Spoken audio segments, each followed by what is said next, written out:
Welcome back to the Mastery Club 10 Lessons Online Adventure, session number 2. Last week we had a look at the reticular activating system, which is that part of the brain that filters all the information coming in so that we only notice what's really important to us, which is why our thoughts, our beliefs and our self-talk are so influential. I wonder what your reticular activating system has been noticing in the last week. We also looked at the powers of 10 video, where we saw that things that are solid are not actually solid. In essence, they're energy, which suggests to us that the solid things in our life and the situations that appear to be fixed, stuck, are not fixed or stuck, but they're responsive to our thoughts. And we discovered that some 85% of people don't achieve their goals. And so if you want to be in the 15% that do, it's really wise to follow a lot of the principles taught by Dominican University, or discovered by Dominican University as being essential for success. And they are to write the goal down, to communicate it to a supportive friend, to have an action plan, and to have some sort of accountability framework, someone to keep you on track, to stay on your back and support and challenge you. And that's what a Mastery Club is, and so that's why we're doing this adventure together. So the second session is about choosing the goal and committing to it, right? Choosing your challenge. Now, how did you go with that homework? There were 3 things to do. One was to dream big, to imagine what would you love to do? What would you love to achieve? What would you do if you had no fear, if you were totally confident? Because dreaming big, being a possibility thinker is so important. The second thing was to think through what are the specific things you'd like to achieve in all the different areas of your life: work, school, friends, family, health, etc. Right? Because it's all very well to dream, but dreams stay dreams if we don't ground them into something real, something focused. And that's the work of today's session. The third thing was to write a goals history. So to have a look at what's your pattern. This is really valuable for self-knowledge, right? To sort of reflect and observe. What do I do? Do I set goals? Do I not? Do I avoid them? Do I follow through? What's my pattern? I'm going to share with you a little bit about what I've learned about myself and goals from writing my goals history. But before we do, let's have a quick look at the difference between a goal and a want. Wants are really easy. It's just very easy, isn't it, to say, I want this, I want that, And if we don't achieve it, oh, well, we only wanted it, right?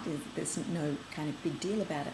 So wants are safe, but they're also not very satisfying because there's no commitment and then there's often no follow-through. What about a goal? A goal is a bit more serious. There's more commitment involved. And if we've told someone about it, we might even be a bit embarrassed if we don't achieve it. I noticed there's a very interesting connection between these 2 words.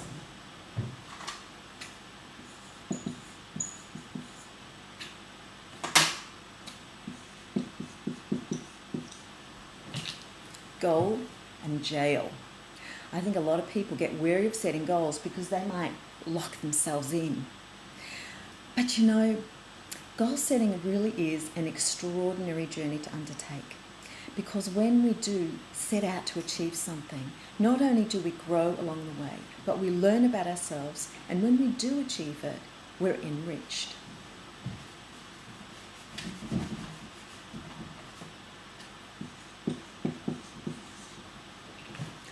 And that's where the gold lies, is when we achieve things that are really important to us.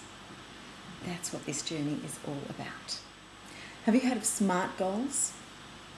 SMART is an acronym, which means the letters of the word SMART provide a guideline to remind us what are the key things that we need to have considered when we're wording our goals so that we have the best chance of achieving it. There are lots of different SMART models out there, and mine will be a bit similar and a bit different to them.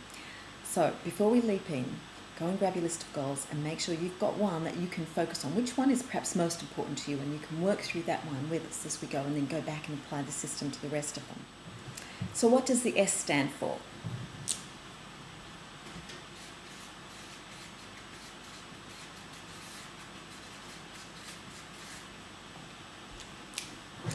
It means that your goal needs to be worded in a way that is specific and simple. Right?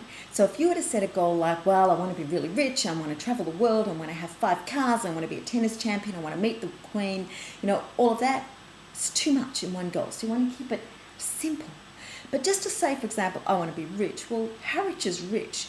Got to be more specific than that. Well, I want to have X thousand dollars in the bank and X thousand dollars worth of investments and or stocks or property or whatever it is, so to have some more detail around it, to be specific rather than as vague as just rich, right?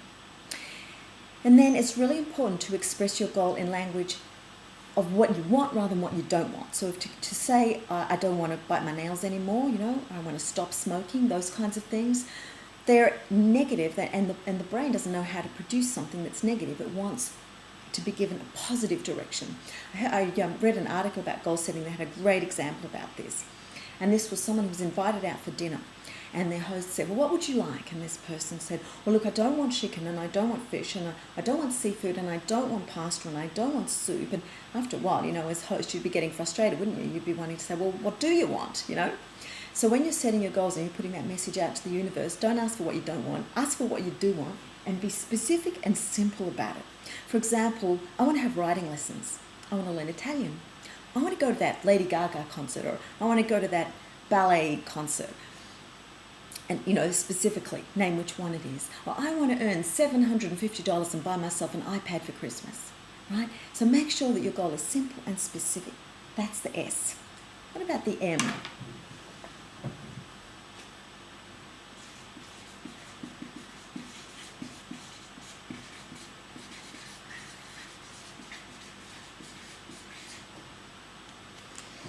You want your M goal to be meaningful and measurable.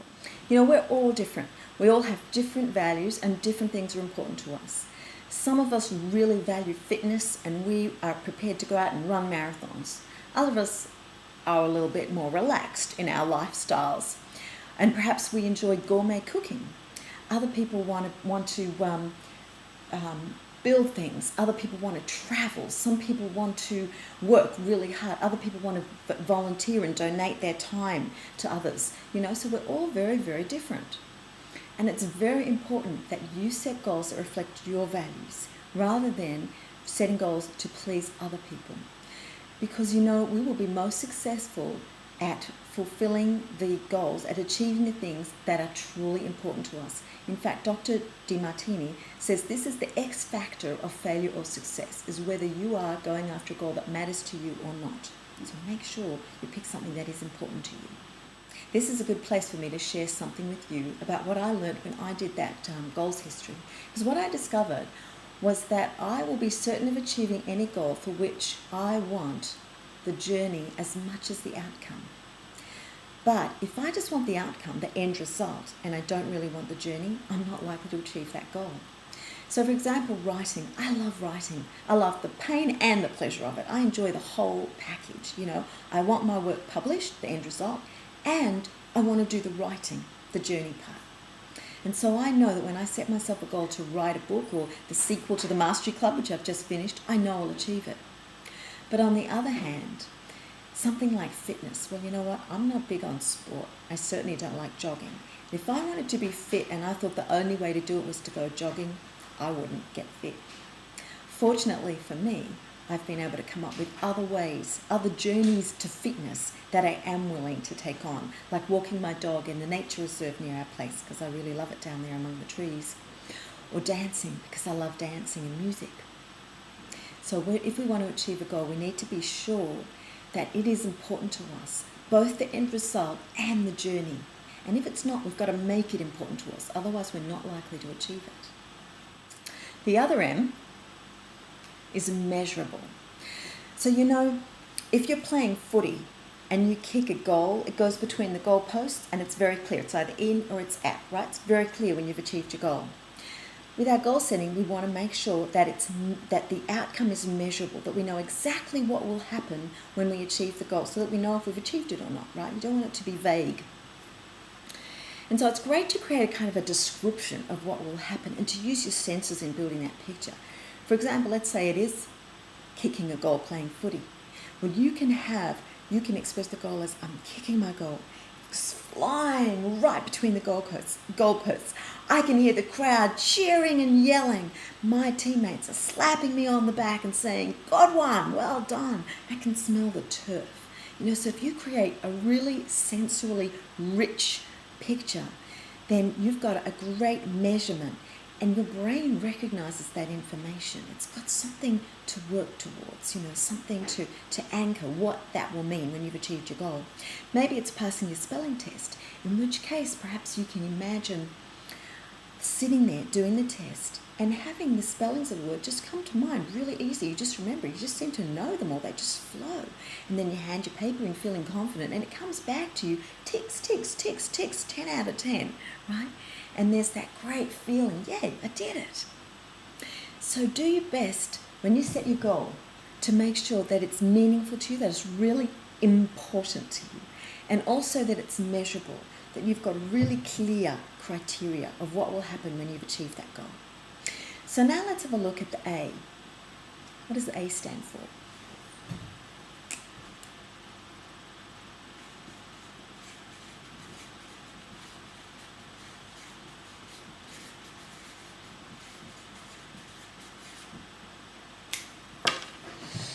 Action-oriented and achievable. So think about this, If you just dream about a goal, it stays a dream, doesn't it? To realize it, we have to take action on it. We have to do something in the real world, right? Now, if my goal is over there, how am I going to get there? Am I going to do it in like one great big step? Not likely, right? I'm going to do it in a series of steps. You know the old story, how do you eat an elephant? One bite at a time. One step at a time. And the same with taking action of our goals. So we need to have a clear action step to get us into motion with that first goal. And the first step is really the most important one and the most difficult. From a scientific point of view, to move from inertia, from stillness into motion takes the most energy. And so, to make that move, to get yourself out of being stopped still into taking action is the one that is the turning point to get you in the journey toward achieving that goal. And once you're in momentum, the next step is easier, and the next step is easier, and the next step is easier. What first action step can you take? Here's a great example. Supposing that you want to be a famous actress. Well, what's a possible first step there? Acting lessons, right? And maybe the step even before that is to research the nearest really good drama school, right? So take a moment to have a look at your list and identify what is the first action step that you can take for those things that are important to you. Oh, and while you're at it, make sure your goal is also achievable. It's a pretty obvious one, isn't it? It's like, sprouting wings and flying, not achievable. Make sure your goal is achievable. Okay, let's have a look now at the R. What does R stand for?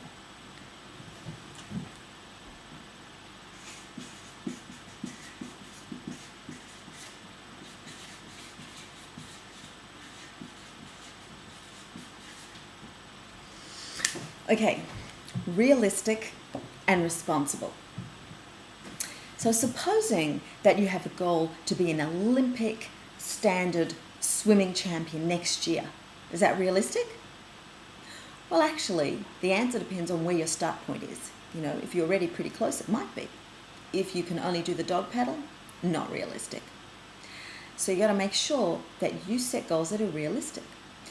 What about wanting to be a singer, a great singer, but never doing anything about it, never having any singing lessons, never practicing? Not a realistic goal, is it? You got to actually do the singing, do the practice. What about wanting to be a snowboarder, but you've got no legs? Is that realistic? You know what? That's a trick question. Amy Purdy is a snowboarder who lost the use of both of her legs from the knees down when she was very young, a teenager. But today she is a snowboarder. She just decided to let nothing stop her. So being realistic is not about restricting yourself. It's about being realistic about how committed you are. Are you really going to do whatever it takes? Amy Purdy did. And I'll share a link to watch a video of her on the forum so that you can see, because she's got a very, very inspiring story to tell. Remember that the plan to put a man on the moon was considered impossible, especially in the time frame that the NASA team were given. But They just decided to do the impossible. As we say in the Master Club, see the invisible, hear the silent, do the impossible. So really, realistic is anything you're committed to realizing, to making real, to achieving. What about responsible? Well, oops. That's an A. Responsible really means able to respond. You know the expression, if it's to be, it's up to me. It's about being accountable, right? Which is what we were just saying about the realistic. You know, that you're willing to follow through and do what it takes. So you're not going to be depending on luck or someone else's actions out there where your goal is concerned. You're going to follow through. So therefore, is setting a goal to win the lottery realistic and responsible? No, it's not, is it? Because it's not about your actions, it's not about anything you can do. It's around waiting for something to fall into your lap, which is not really the way to go. But realistic also means recognizing that every goal has a positive and a negative side to it, okay? So whether you want to be a millionaire or a famous entertainer or the captain of the cricket team, you know, whatever your goal is, it will always come with two sides. The positive side, the fortune, the fame, the achievement, the kudos, whatever, but also the negative side, the hard work, the difficulties, the challenges, etc. Right? So both things will always travel together. Do you remember my story about the writing and the keeping fit, the jogging? With writing, I am willing to embrace the positive and the negative side, and that's one reason why I'm certain to succeed and achieve it. With getting fit, if it was about jogging, I'm not willing to embrace that negative, and so I wouldn't be likely to achieve jogging. That's why I have to get creative and find a form where I can accept both sides, right? So the walking and the dancing works for me. Sprouting wings and flying is obviously a fantasy goal. But you know, so is any goal that we are not genuinely committed to achieving, right? We really have to have ourselves on the line. It's not enough to just put little affirmations around our house saying, I deserve to be wealthy. You know, things like that. That's not going to cut it, actually. Dr. Demartini tells an interesting story about wealth. You know, he has people attend his wealth seminars, and he'll ask the crowd at the beginning of the event, so how many of you want to be wealthy? And everyone puts their hand up. And then he says, and so how many of you are saving 10% of your income, investing, studying wealth, attending seminars? And one by one, you know, all the hands come down until out of the 100 or 300 or 400 people in the room, there are only half a dozen hands still in the air. And that's the difference between the person who is being realistic and responsible about it and the others who are dreaming. So we've got to be prepared to take responsibility for our goals rather than having it as a vague want, a bit of a dream, a bit of a hope. I'll tell you a story about that as well from my life. I had for years been dreaming about going travelling overseas, particularly to Europe, and I wanted to take my family with me. And for years I'd sort of mention it now and then. My husband was never that interested, and so he didn't get keen, he didn't sort of want to really plan it together. And so I kept hoping and wishing that one day he'd change his mind and we'd all go. Until one day I realised, I had a bit of a wake-up call and realised that it wasn't meaningful. It wasn't important to him to go. He'd already done some travelling. And so within a few weeks of having that realisation, I made the decision that I was going anyway and taking our daughters. And so within a few weeks, we were booked to go overseas to Europe, and we went and had a most wonderful month. Okay, we're up to the T. What does the T stand for?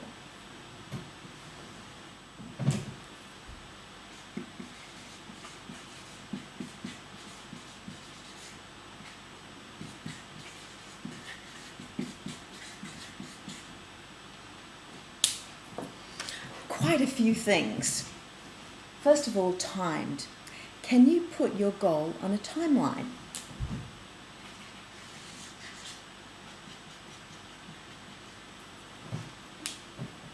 So if that's you, by when, by what date would you like to have achieved your goal? It's a really good idea to lock something in, like to have a focus, right? And then you've got to think about the time frame as well. You know, if we set a really huge goal, but we only give ourselves a little while to achieve it, it's a little bit overwhelming and we might give up. If we set not such a huge goal and we give ourselves a long time to achieve it, we might kind of get a bit bored and not bother, just give up that way as well. So it's very important to have an appropriate time frame. Often people give up on their goal just because the time frame hasn't been set accurately. And it's really important to have a realistic sense of the time frame. For example, people who want to be famous entertainers have to recognise how many years it can take for that to happen. You know, we hear and read stories of people who appear to be overnight successes. You know, they act in a play, in a film or something, and suddenly they are the toast of the town. They are a star. But what we don't realise is that before that one show, they maybe spent years doing little parts here and there, acting, singing, all sorts of other work, leading up to that big success moment. So it's important to have a realistic sense of the time frame, how long it's going to take to achieve that goal. Tense. That means word your goal in present tense, because the only time frame your brain knows is now. It's anchored in the here and now. If you say, I will do this, whatever this is, then you always will one day in the future. But if you can word it so that you're actually saying, I am doing this now, to your brain, that is real time. That makes sense. And your brain will take that on board as being something happening now, which is what you want, right? You want your goal to happen now. So the final T is test. And the test is, having expressed your goal, is it something that you really want to achieve? Is this inspiring to you? Let's go back through and just check the whole SMART criteria. Is your goal specific and simple? Right? Is it meaningful? Is it important to you? Is it measurable? Do you have a clear sense of what will happen when you achieve it? Have you figured out your first action step, the first thing that you can do toward achieving your goal? Is it achievable? Are you being realistic and responsible? Are you willing to do whatever it takes to achieve that goal? Have you got the time frame right? Have you set a deadline on it? Have you got, that's what I didn't talk about, short-term and long-term goals. So some goals that are for the next few weeks, the next few months, and some goals that are more long-term for the next few years perhaps. Right? It's great to have a range of goals. Right? Tense. Have you worded your goal in present tense? And test. Does it inspire you? All right? If you've got all of that answered and locked in, you have a good, strong goal and a good, strong chance of achieving it. So how will you feel when you've achieved your goal? Great, huh? Exactly. And probably, I reckon, grateful. You'll be appreciative. You'll be glad. So when you word your goal, consider adding in a little prefix and just say, I am so grateful that I now whatever it is that is your goal. I am so grateful that I now, and add that other bit in. Because when we're grateful, when we're thankful for something, we're likely to get more. The last thing to consider is goal-supportive language. So if we express a goal, a particular desire for something, and then we go around talking ourselves down or talking down our chances, how likely are we to achieve it? Not so likely, right? So it's a good idea to speak in language that supports our efforts, right? Which is basically positive kind of language, like every day, in every way, I'm getting better and better. I really deserve to achieve my goals. These are affirmations, but affirmation simply means something that we make firm through repetition. So if you go around all day saying, I'm an idiot, I can't do it, I'm an idiot, I can't do it, that's an affirmation too. So you want to make sure that your language is affirmative in the sense of also positive and constructive, and that it supports your efforts. So that's it for session number 2, which was a bit of a longer one, wasn't it? And now what I'd like you to do this week is to write down your goals in SMART language. Share them on the forum so that we can be aware of what we're each going for and support each other, because that's what a mastery club is, and challenge each other. I'd like you to consider stating that goal to yourself every day, perhaps in front of the mirror, right? I am so grateful that I now, and bring it all out. And the last thing is to just watch your language and make sure you're using goal-supportive language. Thank you for joining me. I'll see you next week for the next session. And in the meantime, on the forum.